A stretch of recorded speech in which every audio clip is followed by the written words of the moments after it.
Big data it's a weapon. It's like nuclear power. As it becomes more powerful, it also becomes more dangerous, and it is incumbent upon people to appreciate what could go right or wrong when they're drawing conclusions based on analysis of big data.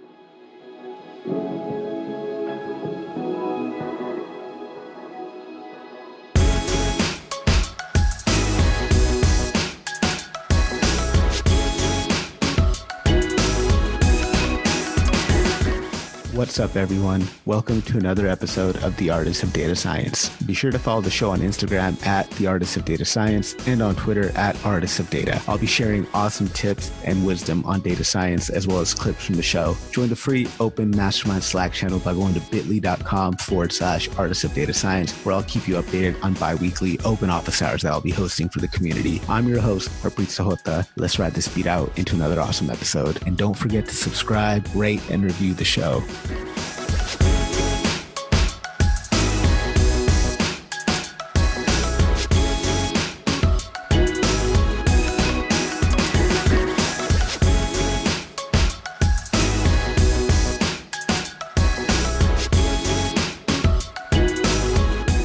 Our guest today is a professor, journalist, speaker, and author. He holds a PhD in public policy from the University of Chicago, a master's in public affairs from Princeton University, and a BA from Dartmouth College. He's currently a senior lecturer and policy fellow at the Rockefeller Center at Dartmouth College, where he's been a member of the faculty since 2012, teaching courses on education policy, healthcare, tax policy, income inequality, and other related topics. He's known for his engaging teaching style, which has led to him being selected as one of Dartmouth's 10 best professors by the graduating classes 2015, 2016, and 2017. In 2003, he published his first book, Naked Economics: Undressing the Dismal Science, which is an accessible and entertaining introduction to economics for the layperson.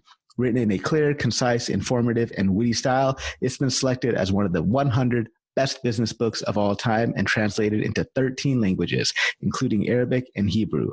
His best-selling book, Naked Money, a revealing look at what it is and why it matters, shows us how our banking and monetary system should work in ideal situations. He's also the author of books such as 10 and a Half Things No Commencement Speaker Has Ever Said, The Centrist Manifesto, and The Rationing. So please, help me in welcoming our guest today, the New York Times best-selling author of Naked Statistics, Dr. Charles J. Wheelan. Dr. Wheelan, thank you so much for taking time out of your schedule to be here today. I really appreciate having you here. It's my pleasure. Thank you. Talk to us a bit about your story. You've got quite an interesting background for an author of a book on statistics. So how did you become so interested in statistics?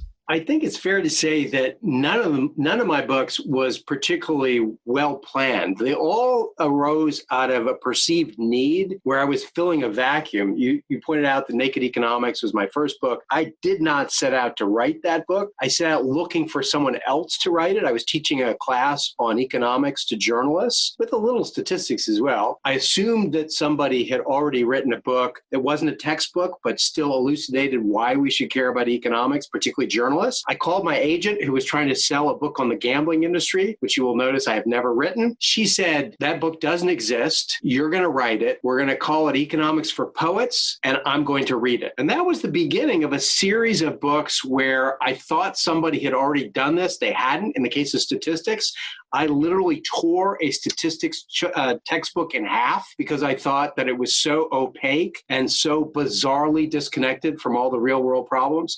Naked Statistics, like Naked Economics, kind of filled that void for people who need to understand why this matters, how the data can be abused, and not necessarily what the difference between alpha and sigma is. So you mentioned you had to tear open a statistics book. Was there? No, I tore it in half. Tore it in half. I tore it in half. And it was really expensive, so I didn't throw it away. I had to tape it back up. No, I ripped it in half out of frustration. So was there a lot of self-study involved in learning statistics? And, do you have any tips for our listeners on how to learn something effectively?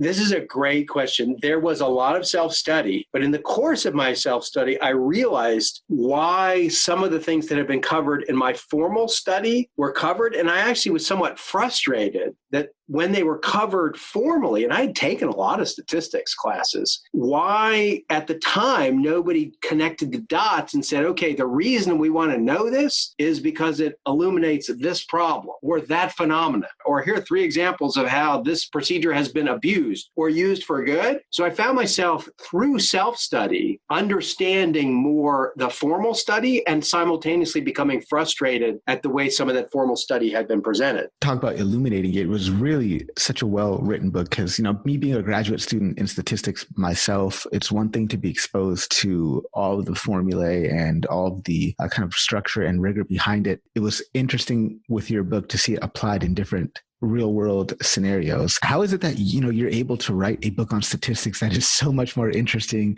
engaging, and informative than anything I've ever come across in grad school?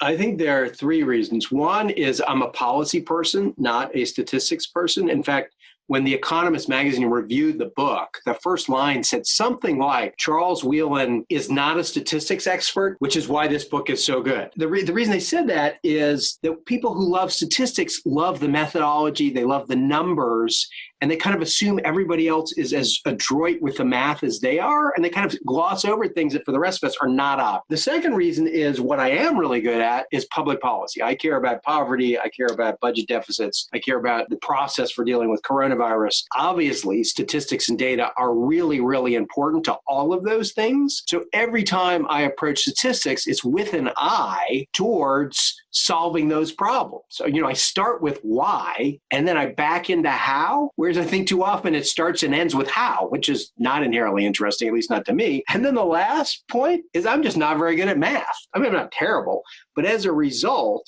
when someone does something mathematically or tells you, why a statistics formula is what it is, I have to kind of stop and translate that out of math into something that's more intuitive, at which point I can then write about it in a way that other people see it as intuitive as well. Yeah, you've done an excellent job with it. Really, really enjoy your book. I do want to take some time now to get into your other book. A lot of data scientists, we spend a lot of our time studying data structures, algorithm coding, heavy quantitatively rigorous stuff. Unfortunately, not a lot of time on economics, and economics is pretty quantitatively rigorous in its own right. But just for our listeners out there who have their heads kind of stuck in the machine learning world, data science world, can you give us your description of what economics is and, kind of make it accessible for data scientists out there? If you were to do it in one sentence, and I think this is how Gary Becker at the University of Chicago explained it. He had won the Nobel Prize. He was my price theory instructor. He said it's the economics is how we allocate scarce resources. We don't have enough of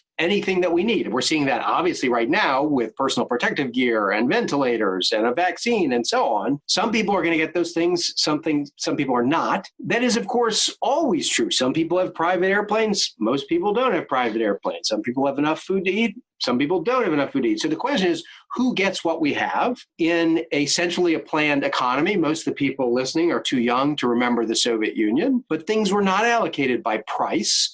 So if there weren't enough pork chops, then the people who got the pork chops were the ones who were lined up in front of the butcher first. You queued up, which is one way of allocating scarce resources. We do it differently, which is to say the butcher sets a price.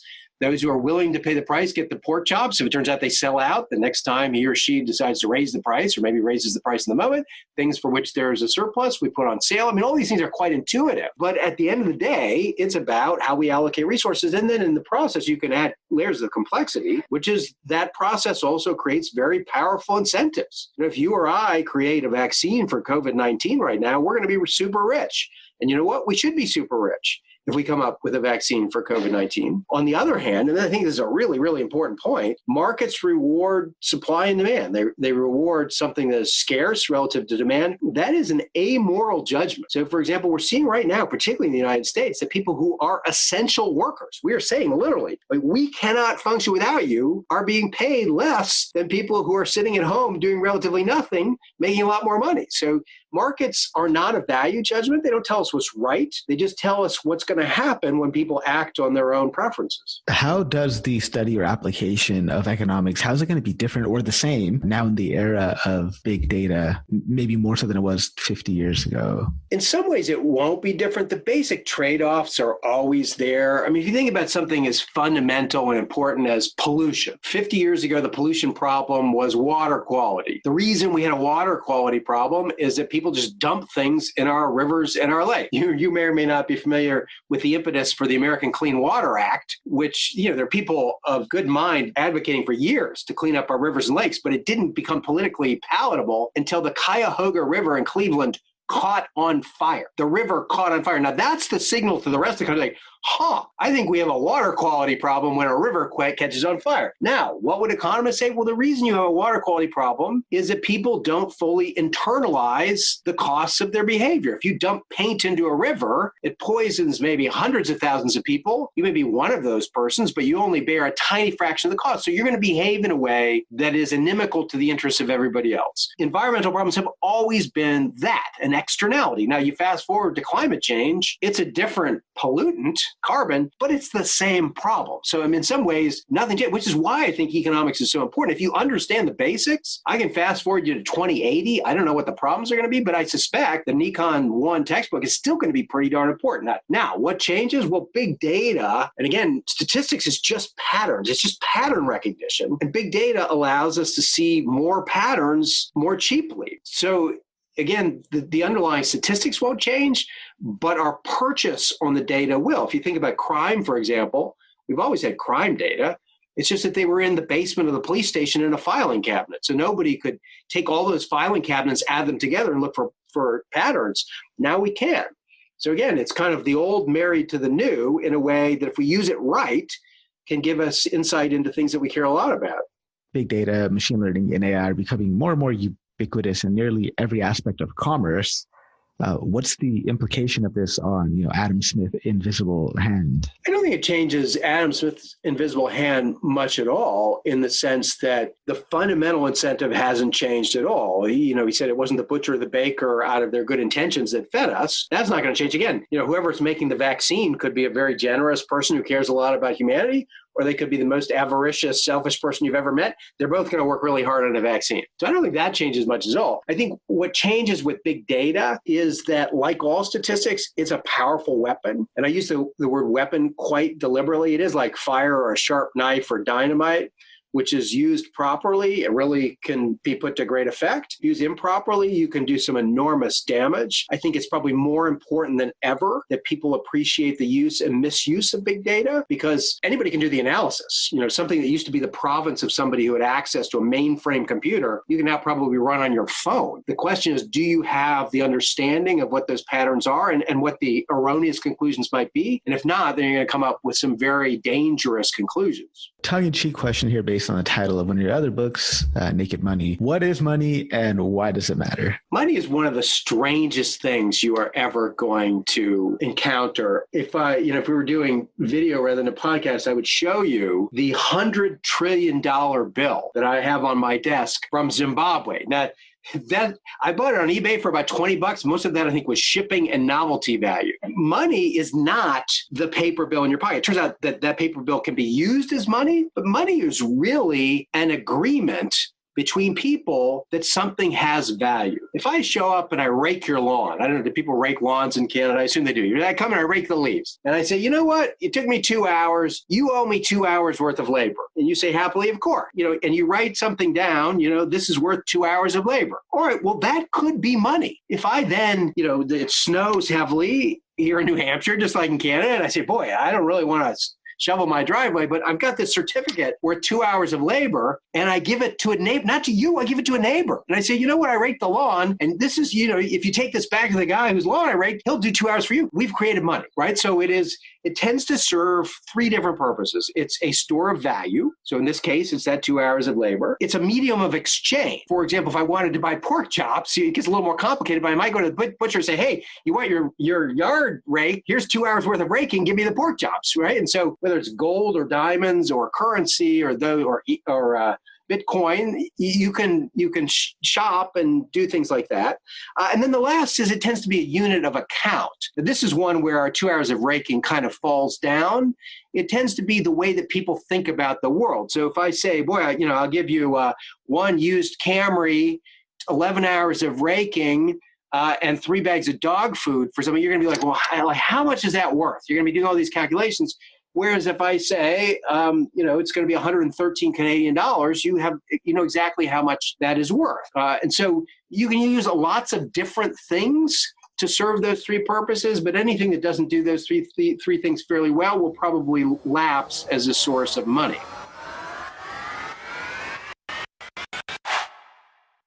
Are you an aspiring data scientist struggling to break into the field? Well, then check out dsdj.co/artists to reserve your spot for a free informational webinar on how you can break into the field. That's going to be filled with amazing tips that are specifically designed to help you land your first job. Check it out. dsdj.co/artists.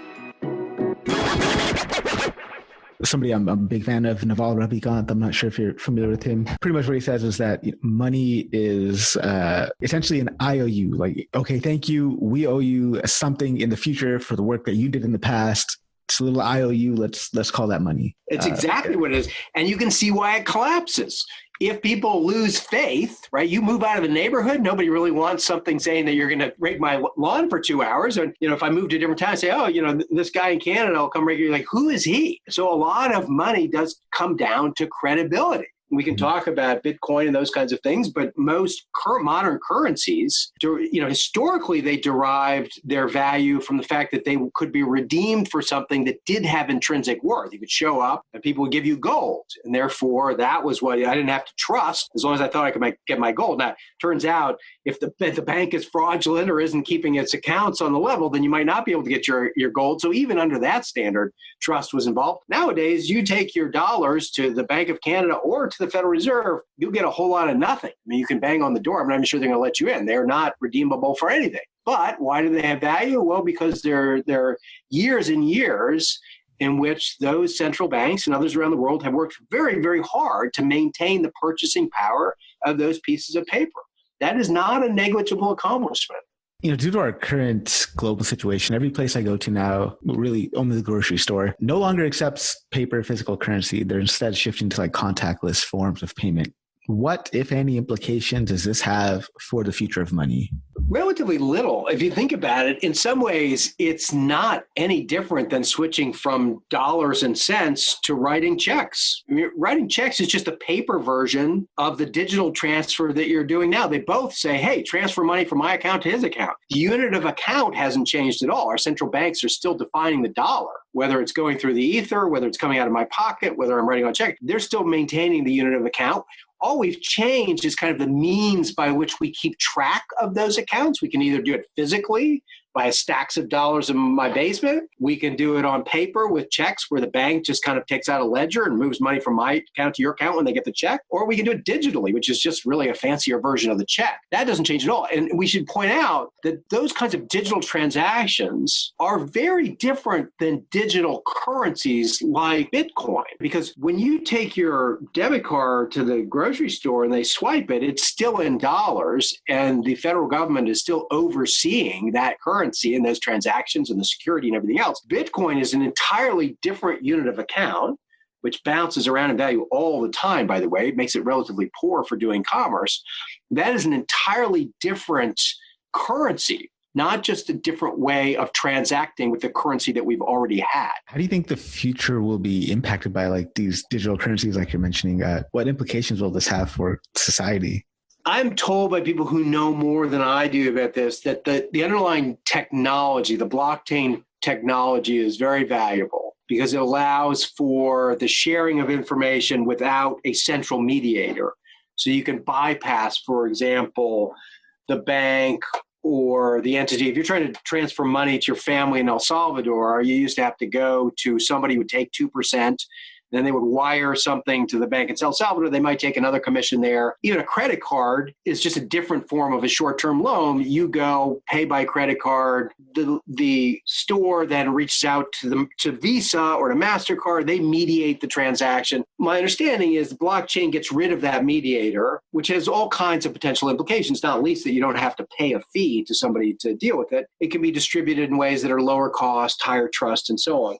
In terms of the future of currencies based on blockchain, I've yet to see a profound need for it, other than in places like Venezuela, where your currency may be collapsing and you have no faith in the government. There are extreme cases where, just like transferring your assets into gold, it might make sense to transfer them into some electronic digital currency. But for the rest of us, what Bitcoin and others offer is the ability to make large transfers undetected with no record across international boundaries. Well, who likes to do that? Mostly drug kingpins and arms merchants and terrorists and kidnappers. And for the rest of us, I don't really care if I buy something abroad if there's a record. I'd like to pay a lower fee. But other than that, I think digital currencies, other than for some nefarious characters, are a solution in search of a problem. Quite an interesting thing this money is. I think it hands down probably the greatest technology invented. Yuval Noah Harari, I think in his book Sapiens, mentioned something like intersubjective reality or something like that. We all just agree that this thing is valuable, but entirely between our imaginations, right? Yeah, it's interesting. Yes, and if you think about why it's valuable, it's not because the money itself has great value. And for the most part, you can't eat it. You can't keep you warm. If you're burning it, that's a really bad sign. What's valuable is human commerce, the ability to specialize in something, become really good at it, and then trade with other people who've become really good at something else, and you're now much better off because I have more meat, you have more econ textbooks, and so on. Money is what facilitates that specialization. And then trust in money is what allows specialization among strangers, which is perhaps the greatest innovation of all, that tens of thousands of people who don't know each other can somehow engage in something as complicated and frankly amazing as a modern economy. So I want to jump into some topics that you covered in your book, Naked Statistics. Start off with the question about how we can use statistics to make business work better, make our lives more comfortable, more productive, and improve what the government does and doesn't do, especially now in this post-COVID world. But if you just think about some of the most important questions that we're asking right now. So what is the fatality rate from COVID? This is a fundamental question. If it's a benign disease, then maybe we're overreacting. If it's as fatal as the Spanish flu, then we're not reacting enough. We can't know how fatal it is until we can figure out how many people have gotten it without knowing it and have recovered, because you can't know the fatality rate without, my colleagues always say, what's the denominator? What's the denominator? So if we're looking at how many people die of the disease who present at hospital, well, then you're totally missing it. Those are the people who are the sickest. You know, if we say, boy, taking a bath is really dangerous because everybody who showed up in the emergency room and taken a bath had a broken limb. Like, well, okay, but remember, there are a lot of people who took baths who didn't show up here. So if we're going to try and figure out how dangerous taking a bath is, we need to know the denominator. So, I mean, that's a simple but powerful example of how data collection, that's not a very complicated thing, by the way. It's, you know, how many people die over how many have it, but it is a crucial piece of data to understanding what's going on. And then, of course, you can just go deeper in terms of rates of transmission and breaking out the rates of transmission by age and geography and indoors and outdoors. So I would say that statistics are at the core of understanding everything related to COVID. There's the science of the disease, which is important, but then epidemiology, which is bringing statistics to disease, is every bit as important. So you talk about in your book, too, the different types of biases that we can commit when we're performing any type of statistical analysis. In the scenario you just described, which form of bias do you think would be one that we should be most wary of? I think we should always be wary of selection bias, which is when the sample that you're seeing is not representative of the true population. In this case, the extreme example is the people who show up at hospitals. they are the sickest.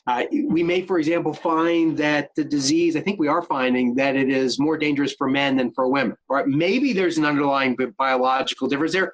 Or it could be that men are just more stubborn about seeking medical help, and the virus actually is invariant between the two. And in that case, we want to tease out the difference in how they respond. I would say, I don't know about Canada, but here in the United States, we've obviously got a robust political debate going on. We've got a presidential election coming up in November. And I think one of the things that really skews our politics is because we have sorted ourselves as Americans around other people who tend to share our political views.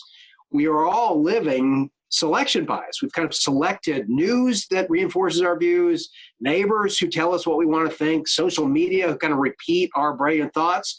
And so selection bias in politics is quite dangerous because we are really unaware of how the whole country is interpreting different events. Curious your thoughts as to the election and how social distancing is going to impact our elections. Like, are we going to go digital at all in the future now that we're in this COVID world, or how does that play out? Yeah, I mean, I do have a professional interest in this, in that I wrote the Centrist Manifesto, but what grew out of that is this larger effort to re-empower the American political middle, which, as most observers know, is kind of being beaten down by the extremes. As part of that, I was the founder of a group called Unite America, and we are proponents of a number of process reforms to help the system work better. So, for example, you may or may not be familiar with the term gerrymandering, which is the mechanism by which state legislatures draw the congressional boundaries. And of course, they can draw them in ways that are electorally favorable to whichever party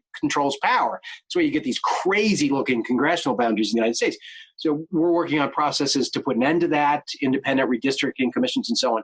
But one of our reforms that we were proposing before COVID-19 is vote from home. It doesn't have to be vote by mail. You could probably also come up with a secure electronic way. But the key insight is that even before this came along, it is really important to make it easier for people to vote. Colorado has already done that. Again, long before COVID-19, they established a system whereby people were automatically registered when they got a driver's license, unless they didn't want to be, and then they could opt out.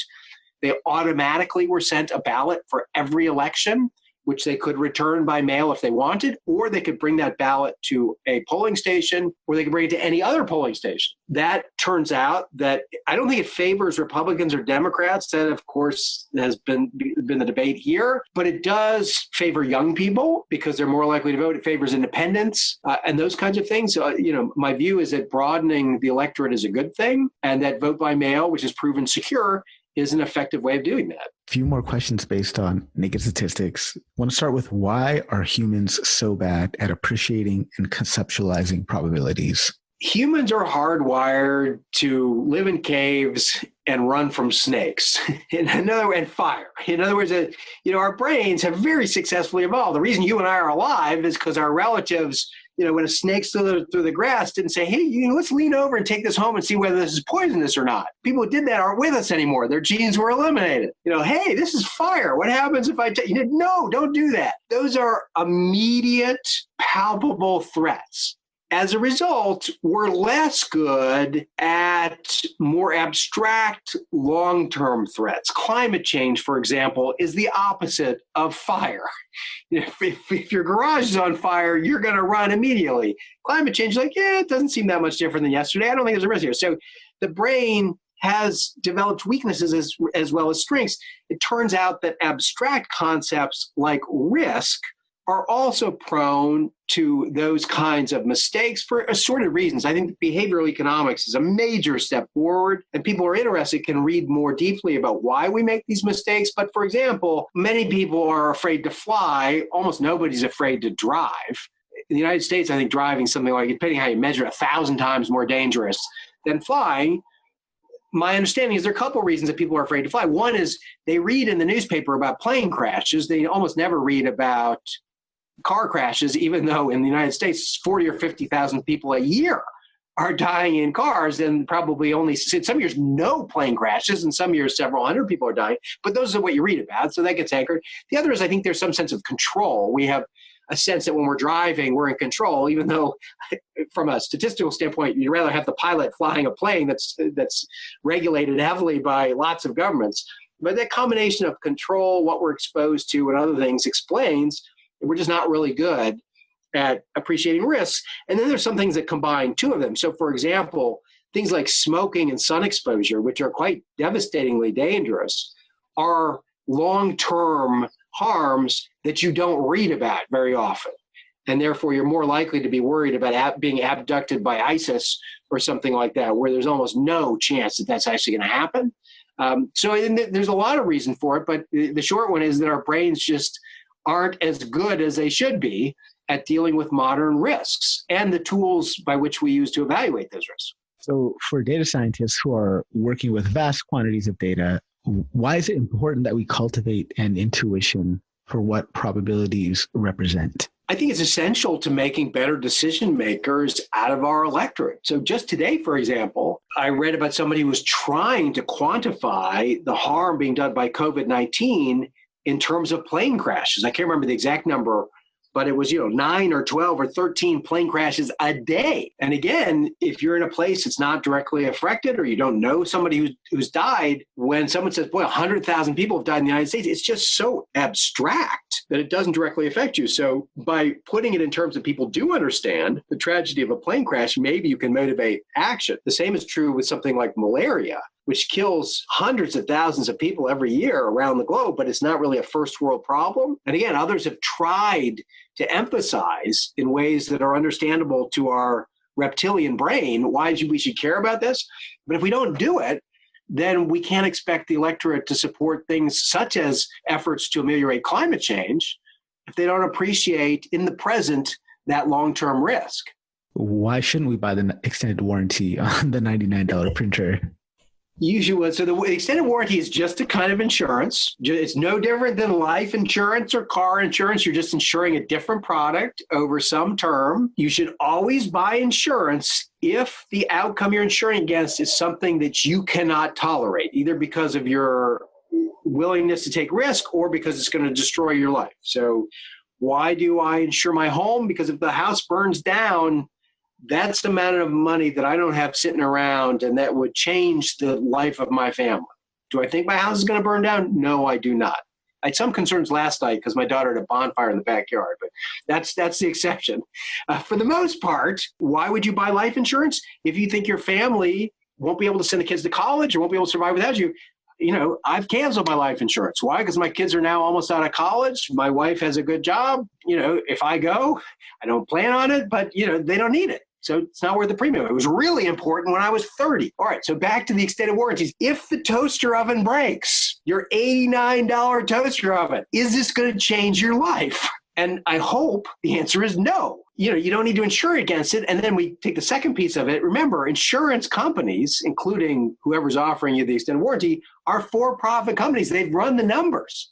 So they think whatever they're going to have to pay out if things break is less than what they're going to take in. So we know that all insurance tends to be a bad bet, but some insurance is worth taking a bad bet if it protects against something you can't tolerate. And of course, insuring the toaster oven is a bad bet, and it's not one that protects against something that you can't tolerate.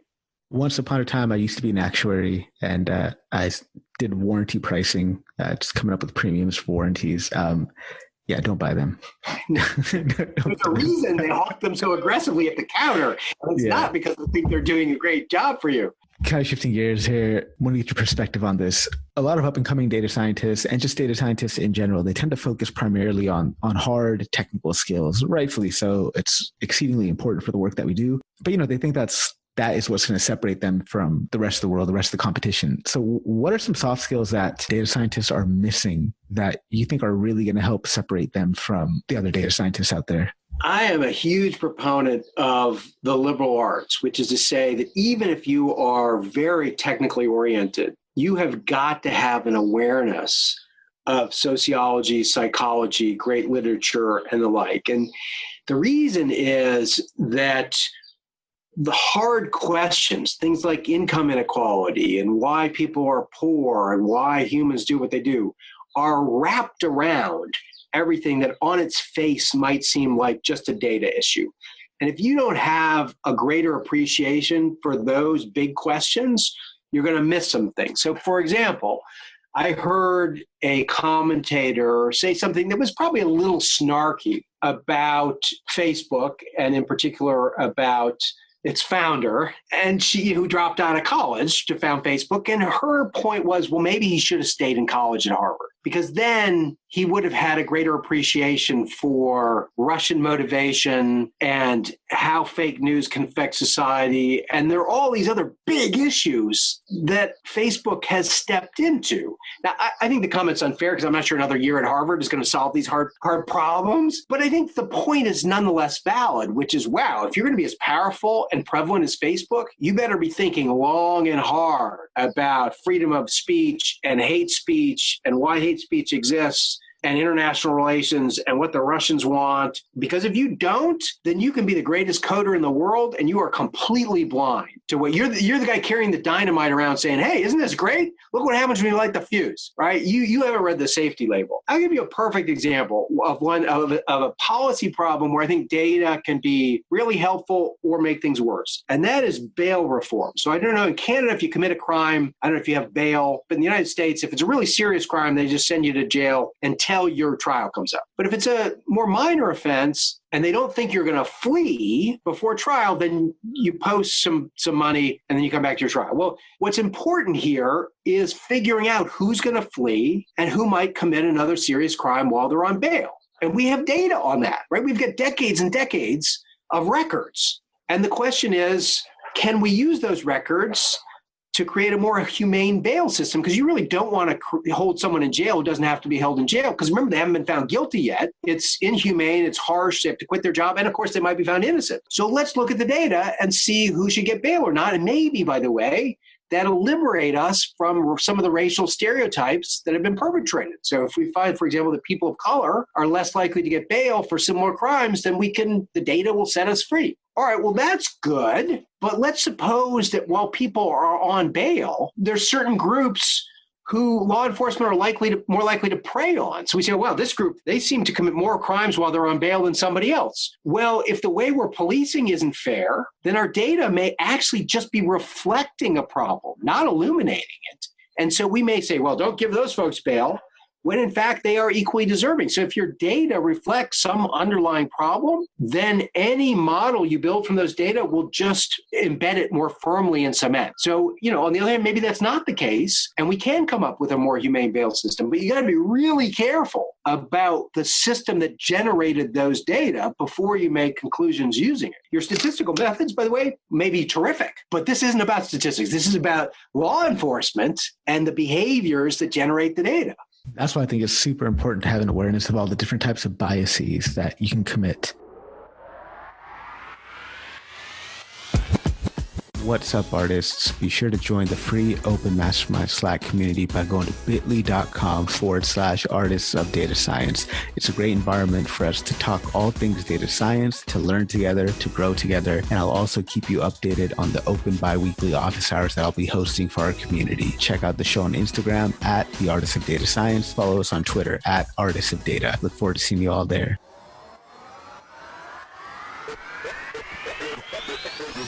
I think you might have a crystal ball somewhere, because back in 2019, you wrote a fiction book, The Rationing, and it's going through your Twitter. In May 2019, you tweeted that, for the first time in my writing and political life, I just got to make stuff up.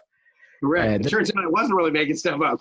Yeah. Fast forward March 2020, you tweeted, I thought I was writing a dystopian fiction. Apparently not. So talk to us about your book, The Rationing. Can you give our listeners a synopsis of the book and maybe draw parallels between the fiction you wrote and the reality that we're experiencing today? Yes. Well, I'll describe the book. The comparison to reality will become quite obvious as I give a synopsis.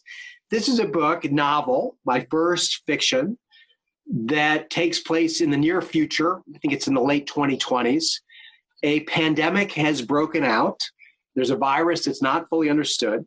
As a result of the pandemic, there's a panic. The political powers, it's United States focused, although it becomes global very quickly. The president and his immediate staff are trying to deal with this first in secret. Later it becomes public. And then, of course, it becomes a political battle The president's opponents seek to seize on this as a way to defeat him politically. And then it becomes an international challenge as China and the United States go head to head over the pandemic. So that's all the fiction, ostensibly. It just happened to be largely what happened a year after it was published. And we can talk about kind of how I stumbled upon that, but yes, that is the short answer. And it's really the world racing to deal with a virus before the virus dispatches with the population. Yeah, definitely. Let's talk about how you stumbled upon this and how you came up with the concept of this book. It's interesting. The title is The Rationing, because what I wanted to elucidate is some of the trade-offs that are inherent to economics. What we talked about at the beginning of this conversation, that you're never going to have enough of everything. And I thought, all right, well, what kind of situation, what kind of fictional situation would throw that into stark contrast and make it really clear? I figured, all right, well, if you had a pandemic and you only had a finite amount of something you needed. Now, because this book takes place in the near future, we do have kind of a miracle antibiotic called Dormagen. Unfortunately, we don't have that right now. That's the only thing that I wish were not fiction. But there's not enough of it in the book for reasons that have to do with the plot. So the explicit question is, who gets the Dormagen? And there's a chapter in the book that really is the kernel of it, which is, okay, do we give it to old people? Do we give it to prisoners? Do we give it to people who've been in prison? Because somebody's going to die, and we're going to have to explicitly decide who that is. So I just wanted people to understand that life involves those kinds of trade-offs. The pandemic, I think, was just kind of dumb luck, although I will say that I've studied enough public policy to know that people have been warning about something like this since I was with The Economist, which is the late 90s. Many people said, and this thread is not off the table, that it might be antibiotic-resistant tuberculosis. It was the kind of antibiotic resistance piece that many experts thought would be more likely to generate something really dangerous. But in any event, this is one of those termites in the basement kind of problems, like climate change, that we're just not willing to act on until it shows up as a garage fire. So I figured that would be, I like viruses. I think they're just fascinating. That was really a setup for a larger discussion of human nature, of rationing, of our political system, partisanship. There's several fake news strands that play out in the novel, kind of all the things that I thought would happen if there were a pandemic, and sadly, most of them have happened. Which aspect of human nature do you think from your fiction has shown itself to become a reality with our current situation? I think it's the political tribalism. And this also is where my work with Unite America and the Centrist Manifesto intersects with what we're watching in terms of the political response and the book, The Rationing. And this also has an evolutionary biology piece to it, which is, okay, how do you survive? Well, you survive by running from snakes, by not touching fire, and by distrusting strangers, unfortunately. I mean, the reality is, if you're living in a band of 40 people, you trust each other, and somebody shows up whom you've never met, you can ask a lot of questions, or you can react violently. So there is kind of this inner distrust. Now, I think many historians and economists would say one of society's greatest achievements is the ability to trust a wider and wider circle of people for reasons we've already talked about. Then you enjoy all the benefits. First of all, you're not constantly at war, but also you get to enjoy the products of their productivity and so on. But deep in the reptilian brain is some distrust of people who don't look like us, right? For whatever reason. And so I think in this country, I can't speak for Canada, that tribalism, it's less, although sadly it hasn't disappeared, about race and ethnicity. That's still there, but a lot of it has evolved to political identification. And so I think what you're seeing now is people retreating to their political tribes, regardless of what happens. But it has certainly happened with our response to COVID-19. Now, that has been exacerbated by some underlying realities of the virus, which is it has hit blue states worse than red states. So it's not just that Republicans and Democrats are looking at this through their own lens, which they are, or that they're tuning on to separate news sources, which they are.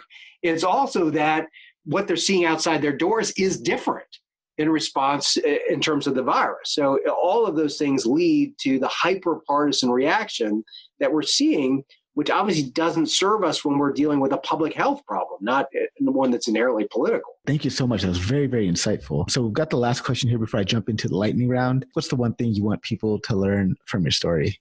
I'm going to use my prerogative and say two things. One is, I think that there are always going to be trade-offs. I actually walked in and saw one of my fellow economists as I was sitting down to do this podcast, and he said, there are no solutions, only trade-offs. And I think if you think about hard problems as trade-offs, then you're going to get more traction. It's just like dealing with hard diseases. No doctor or no oncologist says, yeah, here's the miracle cure for this really bad cancer. He or she says, look, this is a bad disease. Here's a pill or medicine. Here are the 17 side effects, but we think that still it's better off. Like, that's how we deal with all of our private problems. So understand public trade-offs. Think about policy challenges in terms of trade-offs and appreciate why different people might put different weight on those different trade-offs. And the second is something we've talked about, but I'll just make it more explicit, is that the big data it's a weapon. It's like nuclear power. And that as it becomes more powerful, it also becomes more dangerous. And it is incumbent upon people to appreciate what could go right or wrong when they're drawing conclusions based on analysis of big data. What's a academic topic or research area a data scientist should spend some time researching up on? I think every academic worth his or her salt, or data scientist or coder, should read fiction. What fiction does is illuminate the great questions and distill human nature in ways that we cannot even approximate with nonfiction, right? Or we can do in such narrow ways. If you read great novels, what characterizes them as great novels is that they've just gotten to some eternal truth through fiction. I read a short story that was written, I think, before 1920 called The Garden Party. And it was just the best distillation of income inequality that I've read in a long time. It was about a little girl who goes to visit the home of one of the servants who works in their giant home on the day that they're planning this elaborate garden party. And it just nails the fundamental unfairness of a market economy. And again, that's 100 years old. And so I would say read fiction. If you want to be a more complete person and a more effective researcher or academic or business person, read fiction. So do you have any book recommendations for our audience? Well, other than The Rationing, I think they want to start there.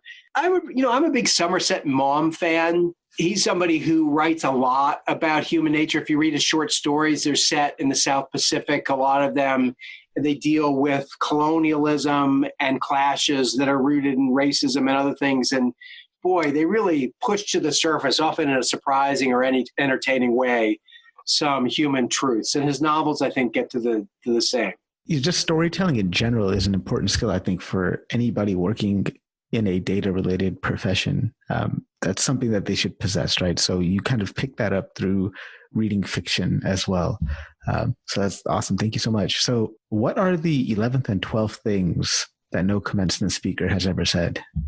I'm going to paraphrase, I think this is Richard Branson's line. Anybody who thinks that money will make you happy has never been rich. I think there are other strands in the book that make the point that you got to find a journey and self-fulfillment away from money, but I would probably put a sharper point on it, that there are, and particularly for the audience that speech was addressed to, which is an Ivy League audience who are relatively privileged and are going to have a lot of career choices, that you have the luxury for the most part of not having to work to feed your family. You're going to have some choice about your avocation, and that the nature of the work and whether you enjoy it or not is going to determine your sense of self-worth more than the balance sheet. And then I don't know why I'm so obsessed with money, maybe because I left out of the speech. And the last one, which I tell my son all the time, because he wants to be an entrepreneur. If you want to get rich, stop worrying about money. Like Steve Jobs was not like, he didn't say, boy, I really want a fancy car. What can I do to get a fancy car? The corollary, if that's kind of 11.1 or 12.1, would be stop thinking about making technology better and start thinking about solving people's problems, right? I mean, one of my pet peeves is every time some software that I generally like gets re-engineered in a way that the people writing the software love it, but I'm the guy using it and I don't really care about that. I'm the writer. This is word processing software. So stop making it elegant for yourself. And again, any great entrepreneur is somebody who just found it. If you think about naked economics, we don't think of authors as entrepreneurs. That was entrepreneurial. That was, look, there's a need. Write the book for people who don't currently have access to that book. So stop thinking about what you're doing and look around the world and see what's missing. And that will both lead you to be a more effective entrepreneur and probably make you richer too. Dig into that just a little bit more. First of all, if you can give us a synopsis of what 10 and a half things no commencement speakers ever said, the kind of moral of the story from that, if you could share that with us. It was based on a speech that I gave at Dartmouth that was originally called 5 Things No Commencement Speaker Has Ever Said. And it was quite deliberate. I went to Dartmouth. So here I was 20 some years later giving a speech that I had heard. The conceit of the speech was, okay, if somebody, while I was sitting on the grass that day listening to the speech, what do I wish 20 some years later that somebody had told me? So that, like when I sat down to write it, and in particular, I wanted to enumerate things that commencement speakers don't typically say. So what unexpected would I have wanted to hear? From there, it just came out, with some things, many of which are supported by data. So number one, I think, was your time in fraternity basements was not wasted, which I can assure you most commencement speakers are not saying. And the college president was sitting behind me, and you could see him shift uncomfortably in his seat because there's a lot of bad things that go on in the fraternities. But the larger point was, look, happiness, we know this based on research, happiness depends on your social network, on having meaningful friends, connections with other people. And I was just using fraternities as a metaphor for that. It could be the chess club. It could be hiking outdoors. It could be anything that connects you with people with whom you have something in common. Do not undervalue that. And that is an important part of college. So, that was, and we do, by the way, have the happiness research that shows that. So that was number one. I think one of the other ones was marry somebody who's smarter than you are. I married someone who was a classmate, and I said, look, it's never going to be easier because at commencement, the people who are Phi Beta Kappa, the top 10%, they have red ribbons on their gowns. Like, it will never be easier to find the people who are really smart than tomorrow. And my wife was Phi Beta Kappa. I was not. I'm like, look, it worked for me. So, that was another one, I think. And again, having a meaningful partner is really important in terms of happiness. The data are quite clear on that. In terms of the way my wife and I have worked career-wise, we've each supported the other person at times of risk. She was able to quit a software job and start her own software services company.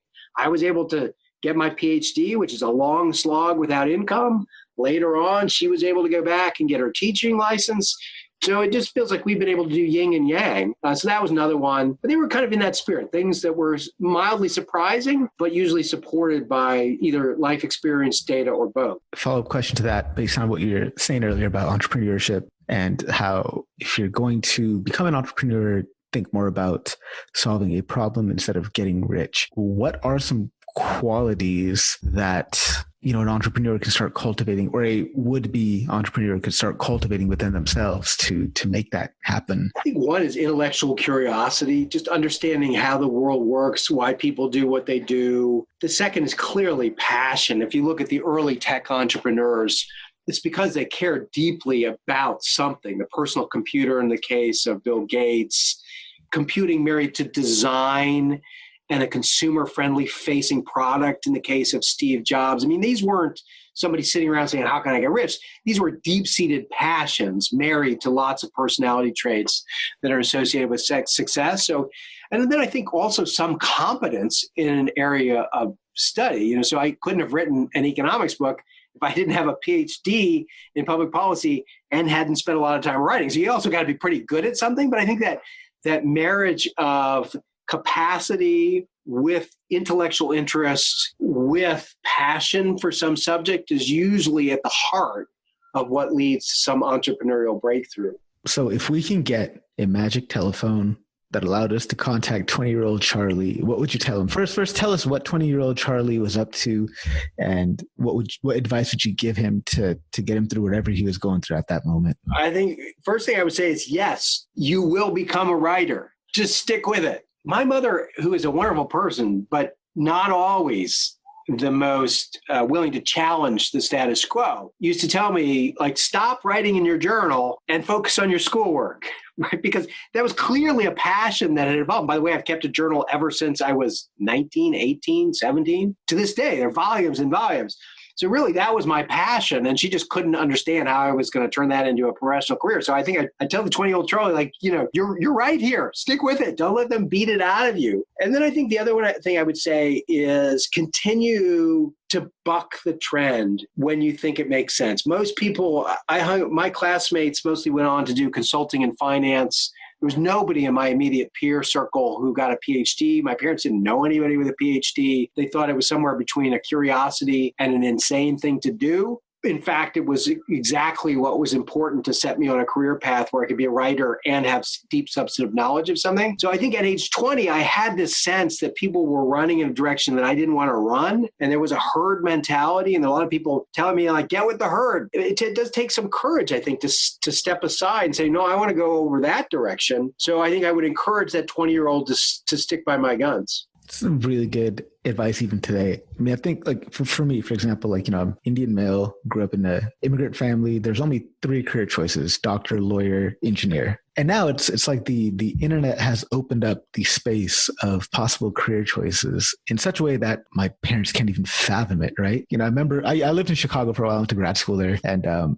my dad came to visit me and he's just baffled by all these buildings and all these condos. He's like, what do all these people do? He's like, they can't all be lawyers, doctors, or engineers, right? So I kind of tell you a story in that regard. So yeah. Students coming to ask for advice, right? So I had a young Indian male, so first generation, his parents had immigrated. And they, their career choices were about what you elucidated, right? They're trying to decide whether I should be a lawyer, engineer, doctor. And I said, all right, well, like, what do you want to do? And he said, I really want to be a playwright.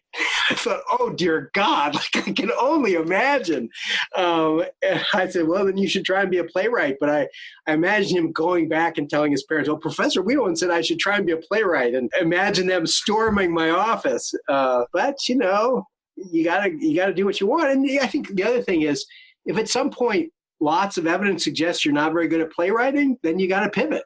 Right. I mean, there is, that's what the standard commensurate speed. If you follow your heart, you'll be successful. Well, I'm never going to be an NBA basketball player. Like, that's just not in the card. So there is a certain amount of kind of being self-aware. But if you've got the passion and the rudiments of the skill, then you certainly won't become a playwright if you go to law school, or at least if you become a lawyer. What motivates you? I really like what I do. And at present, I'm writing a lot of fiction. There have been so many points in my life where I've said to myself, is this crazy? Am I wasting my time at this? It began, for example, even getting a PhD, like, this is so long. All my friends are in business school. That's 2 years, and you know exactly when you're done. And I'm 4 years or 5 years, and it's indeterminate. You're not done until your thesis advisors say you're done, which is a strange kind of uncertainty. And, my parents are like, why are you getting a PhD again? So later on, when I was trying to get a job with The Economist, I spent a year reaching out to them, sending them articles and faxes and calling periodically. And you're thinking, like, am I nuts here? And then, of course, things fall in my direction. Fast forward a long way to the novel. I wrote the novel before I had any hope of publishing it. And I remember sitting here in this desk, copy editing it, thinking, like, is this crazy? Like, why am I spending so much time on fiction? So I think what motivates me is because I like doing it and I think it's good and it's consistent with my long-term interests. So I think there's some kind of inner compass that tells me what I should spend my time on. Right now I'm writing short stories, which are even less commercial than novels, but I feel like I've got things to say. So I would describe myself as a very intrinsically, almost exclusively intrinsically motivated person. I actually left one job and went to another job. And the first job was like, well, can we pay you more? And I thought about, like, no, actually the place I'm going is going to pay me less. How do you even respond to that? Like, oh, we'll pay you even less than they're paying. Like it just didn't, I probably should have asked for more, but it just wasn't, it just felt like a better fit. I mean, what you just said resonated with me so much. I was having this exact conversation with my wife yesterday. It's like, what the hell am I doing with this podcast? Am I crazy spending every waking hour outside of my full-time job? Like, I'm up at 4 a.m. editing the podcast, transcribing it, mixing it, putting it, like, what am I doing? Like, literally exactly what you're saying. Like, am I crazy? Like, what am I doing? Often when things don't work, there's some residual value there that turns out to be a game changer as well. So when I was in grad school, I got in my mind that I really wanted to write screenplays. I probably wrote like 9 or 10 screenplays. I did actually sell one. It was never made into a movie, but suffice it to say, I'm not a screenwriter right now. So that was a lot of time and effort. But when I sat down to write the novel, I was really good at dialogue. And in fact, I just sold a short story, and part of the appeal was like, wow, this is really snappy dialogue. And in fact, the reviews of the novel said that, part of what makes the book work is just that, well, a screenplay is all dialogue, right? That's pretty much all the screenwriter puts in. The rest of it is going to be picked up by the camera. So what are you, like 25 years later, this skill that I refined that seemed to be a dead end at the time turns out to not have been a dead end at all. It's very, very inspiring. So what song do you have on repeat right now? I've got, was it Gloria Naylor, I Will Survive? I've been listening to that. I do a lot of bike riding, and I've got this playlist, and that's the one that I've added most recently to. I think it's kind of a catchy tune. It's nostalgic from when I grew up, but as we're all doing quarantine and the like, I Will Survive has even more resonance than it did in the past. Dr. Wheelan, how can people connect with you? Where can they find you? Yes, so my website is nakedeconomics.com. That's kind of a landing page for all the other things going on in my life. I think therationing.com also will be forwarded there. They can find that book anywhere. But yeah, I tend to pop up, as you know, in lots of different domains. Well, thank you so much for popping up in my domain. I really appreciate you taking time out of your schedule to be here today. Thank you. Thank you so much. Thank you. And good luck with the podcast, with parenting, which is, I will say, parenthetically a humbling process. But good luck. It was fun.